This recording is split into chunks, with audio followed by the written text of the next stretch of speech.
Uzgoj biljaka je jedan ozbiljan, ali toliko zadovoljavajući posao. Čim dođe dan u kojem sunce pokaže svu svoju raskoš, znamo da će tlo biti dovoljno toplo da krenemo sa sjetvom. Ono što trebate znati jeste to da bez kvalitetnog tla nema ni kvalitetnih biljaka, ni rezultata koji će vas veseliti. U današnjem videu ćemo zajedno pripremiti tlo za sjetvu i sadnju, pokazati vam način na koji mi to radimo. Ukoliko to želite odraditi na ekološki način, možete dodavati razne prirodne materijale, obogaćivati tlo, ali sjeme i presadnice moraju da se stave u zemlju kako bi se kvalitetno razvijale. Način uzgoja koji mi koristimo se bazira na kvalitetno pripremljenom tlu i dodavanju kvalitetnih resursa. Ono što nam priroda daje, mi joj vraćamo. Bez kvalitetnog tla nema uzgoja. Korijenje biljaka mora rasti i razvijati se u tlu. Iznad možete koristiti razne prirodne resurse i malčirati tlo. Samim propadanjem i truljenjem na tlu stvara se hranjiva tvar. Trava i korovi uzimaju sebi hranjiva i samim tim nije poželjna ni ispod ni u gredici. Sjeme se mora staviti u zemlju koja mu daje sve što je biljci potrebno kako bi bila jaka i davala plodove koji neće propadati. Slama i razni drugi prirodni materijali osiguravaju da se tlo ne isušuje, ali uzgoj u samoj slami je potpuni promašaj, jer se previše lako gubi vlaga i biljke u takvim uslovima ne mogu opstati. Uvijek je bolja opcija da sve što imate od prirodnih materijala sakupljate u komposteru i dodajete te materijale u tlo kako bi ono imalo pravu strukturu, dovoljno hranjivih tvari za biljke. Određene materijale potopite u vodu i koristite kao hranjiva. Sa pripremom tla najbolje je krenuti u jesen nakon što se sve biljke od prošle sezone izvade iz tla. Dodaje se stajnjak, humus, glistinac ili neko drugo prirodno hranjivo, da se jednostavno prekrije različitim materijalima. Može se koristiti slama, sjeno, trava ili nešto drugo što vam je dostupno. Priprema tla nije samo gnojiti sa što više hranjiva, a zatim preštihati u vrt. Ako želite održivo i organski pripremiti vaše gredice koje će lijepo napredovati i donijeti zdrave plodove, ne biste trebali tražiti brza rješenja. Primarna svrha proljetne pripreme tla je poboljšati strukturu zemlje tako da biljke mogu stvoriti snažan korijenov sustav i unijeti sve potrebne hranjive tvari za zdrav rast. Ali priprema je puno više od toga. Dobra proljetna priprema tla mora poboljšati strukturu zemlje za snažan korijenov sustav, rahliti zemlju, probuditi i aktivirati mikroorganizme, privući korisne životinje poput glisti, osigurati hranjive sastojke i osigurati sav potreban organski materijal. Prvi korak koji smo vam davno preporučili jeste planiranje rasporeda biljaka. Na temelju plana gnojiti ćete i gredice. Stoga je lijepo imati u planu koje dijelove gredice više gnojite, a koje manje. Obavezno pripazite na veličinu gredica jer ne želite pri radu slomiti leđa. Neka vam svi usjevi budu na dohvatu ruke. Stoga je pametno pri izradi većih gredica između njih napraviti šetnu stazu. Drugi korak je svakako plodored. Plodored usjeva metoda je kod koje se povrće tokom godine sadi duž gredica u određenom slijedu. Plodored usjeva sprječava razmnožavanje štetnika u tlu koji napadaju određene vrste povrća. Ako se ista biljka uzgaja godinama i godinama na istom mjestu, štetnici i bolesti prilično se brzo razmnože.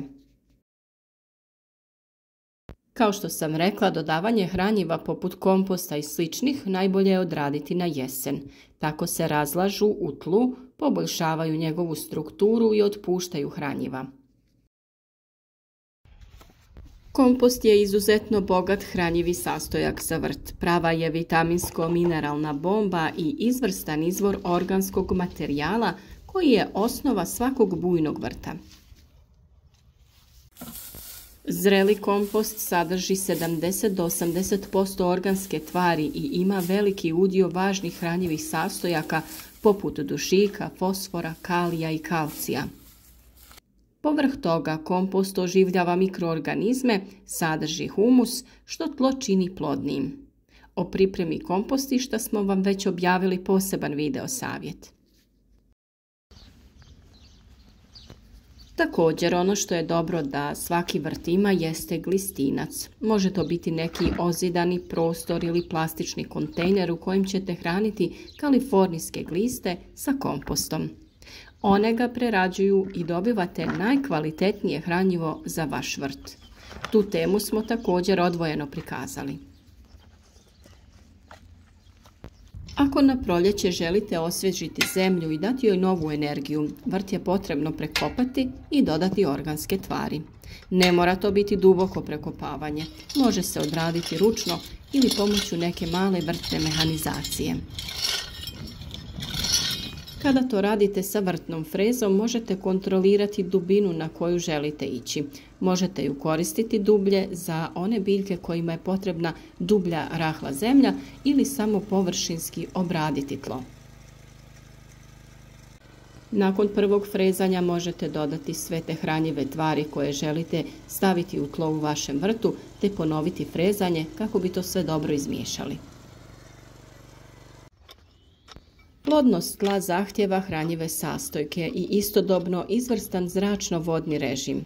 Ako je tlo u vašem vrtu ilovasto, pjeskovito, glineno, izbijeno, vrlo je malo vjerovatno da će biljke moći izgraditi čvrst korijenov sustav i zdravo napredovati. U slučaju takvog tla, kopanje je prijeko potrebno. Korijen biljke ne može se zdravo razvijati ako je tlo zbijeno. Najbolji izbor za gnojidbu u proljeće su organska gnojiva. Ona bi trebala biti biorazgradiva, bez umjetnih stimulanasa i po mogućnosti u potpunosti na biljnoj bazi. Širok izbor organskih gnojiva za vrt sa ekocertifikatom u obliku peleta koje samo posipate na pripremljenu površinu možete pronaći u vrtnim centrima.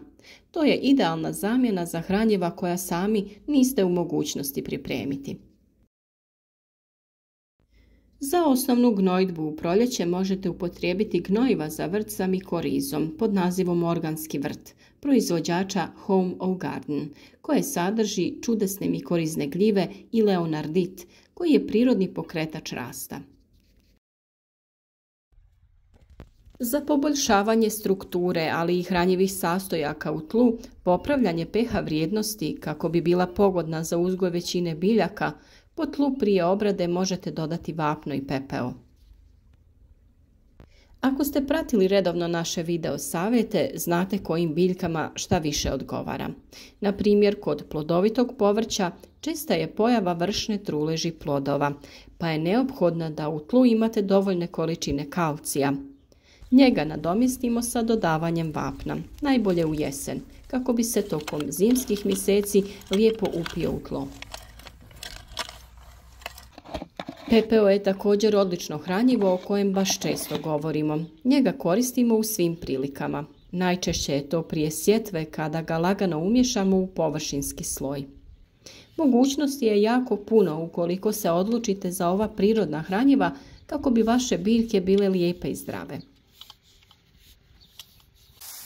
Posljednji korak, a možda i najvažniji, jeste malčiranje. Malčirani vrtovi su zdraviji, otporniji na sušu, eroziju tla, smanjuje se rast korova, ali i prisutnost nekih štetnika. Postoje dvije osnovne vrste malča, organski i anorganski.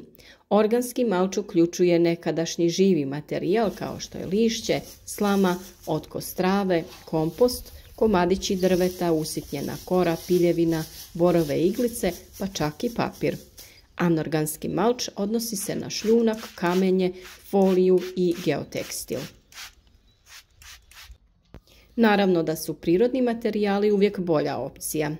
Malč se uvijek postavlja na tlo kako bi imao pravu funkciju. Postoje dva pravila kod upotrebe organskog malča. Prvo, koristite ga na zemlji s koje je već uklonjen korov i drugo, postavite dovoljno debel sloj kako bi spriječili rast novog korova. Sloj od 10 do 15 cm je idealan, ali će i onaj od 5 do 8 cm malča biti dovoljan, posebno u sjenovitim predjelima gdje korov ne buja toliko koliko na suncu. Vjerujem da sami znate koliko je vremena potrebno da se ove biljke raspadnu u kompostu, pa samim tim taj sloj se na tlu u vrtu lagano raspada i prihranjuje tlo, ali najčešće za narednu sezonu. Zato je važno da se tlo za ovu godinu pripremi kvalitetno. Mulch čuva vlagu u tlu gdje se ona duže zadržava i smanjuje se broj zalijevanja.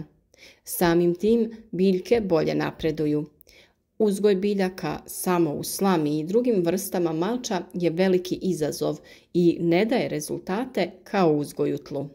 Sjemenu i biljkama je potrebna zemlja kako bi rasle i razvijale se, imale dovoljno hranjiva da iznesu obilje plodova. Nakon sezone uzgoja tlo nije dobro ostaviti ogoljeno, nego ga prekrijte raznim prirodnim materijalima. Na taj način čuvate kvalitetu tla, količinu hranjiva, jer se sprječava ispiranje, te samim tim truljenjem prirodnih materijala osiguravate nova hranjiva za narednu sezonu. Potrudite se, osigurajte biljkama sve što im je potrebno. Pratite i ostale video savjete koje vam donosimo baš na vrijeme kako bi stigli odraditi sve što je potrebno i krenuti sa kvalitetnim uzgojem biljaka.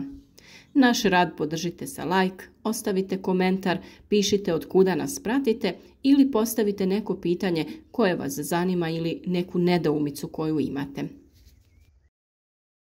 Mi sa vama kroz naše video savjete dijelimo naše iskustvo i uvijek nam je drago kada i vi vaše iskustvo podijelite s nama u komentarima.